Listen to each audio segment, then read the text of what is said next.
What's up, YouTube? Capital G here, looking at our brand new spell card coming out of Code of the Duelist called Boogie Trap. And before I even jump into the card and what it does and how it can be used in all its potential applications and whatnot, is it me? Am I going crazy here, or is this totally Virgil, Rockstar of the Burning Abyss? Because I know Virgil when I see him, and that is freaking Virgil. That was the first thing that came to my mind when I looked at this card. I was like, is that Virgil? Did he just change his clothes? Because he's still got the guitar, and I mean, this looks like it could be even set in the same place as like the whole Burning Abyss storyline and whatnot. And you know, these guys, maybe these are like the reject Burning Abyss monsters that never got their own cards or whatever. So anyways, let's go ahead and look at this card. It's called Boogie Trap. It is a spell, despite the fact that it has the word trap in its name, which I actually think is a little ironic. You can only activate one Boogie Trap per turn. The effect is discard 2 cards, then target 1 trap in your graveyard, set it to your field. It can be activated this turn. So I think a lot of people are probably going to compare it to Boogie Trap E, and it is kind of similar. Obviously, it being a spell, it's a lot faster than Boogie Trap E because you can just activate it immediately.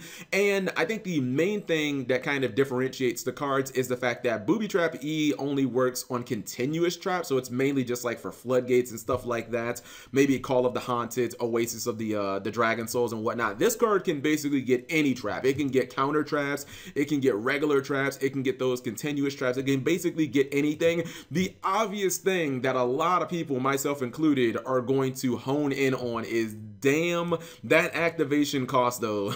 I mean, you have to discard 2 fucking cards, guys. Historically in Yu-Gi-Oh!, I cannot think of a lot of cards that have ever like been meta relevant where people have been willing to discard 2 cards. I mean, maybe you could say Left Arm Offering. That would be probably like the one exception. Or you know what, actually Magical Stone Excavation. Yeah, people play that in like DDT and Magical Explosion like that. But what I'm saying is there's only been a handful of them in like the 15, 16, 17 year history of the TCG. So it's not like they come around every year or every couple of months or something like that. Players willing to discard 2 cards doesn't generally like to happen. And if you're going second and you open with 6 cards, guys, this is half of your hand. You're gonna have to give up this card plus 2 more cards in your hand. That's a lot. Now, I have actually thought of some applications for this card, and I think if you are going to experiment with Boogie Trap, I think the 2 decks that it actually could work in are 60 card versions of Burning Abyss and, you know, a 60 card version of Infernoids. And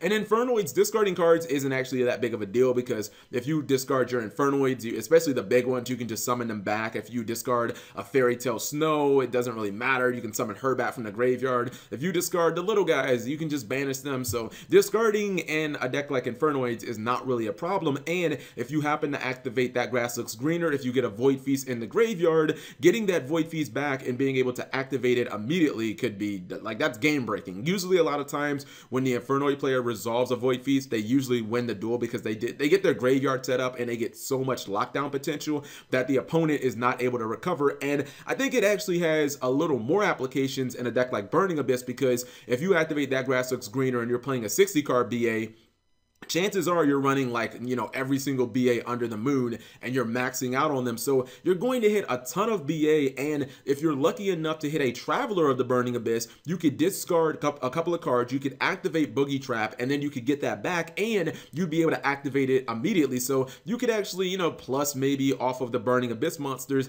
then activate your Traveler if you happen to get one in the graveyard, or if you know, discarded with this card, or excuse me, I think it has to already be in the graveyard. Maybe you discarded it earlier with like Twin Twister or something like that. You would be able to activate the Traveler immediately and potentially summon like 5 monsters on the field. And I'm willing to give up 3 cards if it summons 5 monsters on the field. Like that definitely would be something that I'm willing to do. The only thing is, again, the decks that I think of, they all pretty much kind of require you to run like that Grass Looks Greener. And if you're going to run that, you're running a 60 card deck. So I can't think of anything else where I'm seeing this card as an absolute slam dunk, but maybe you guys can.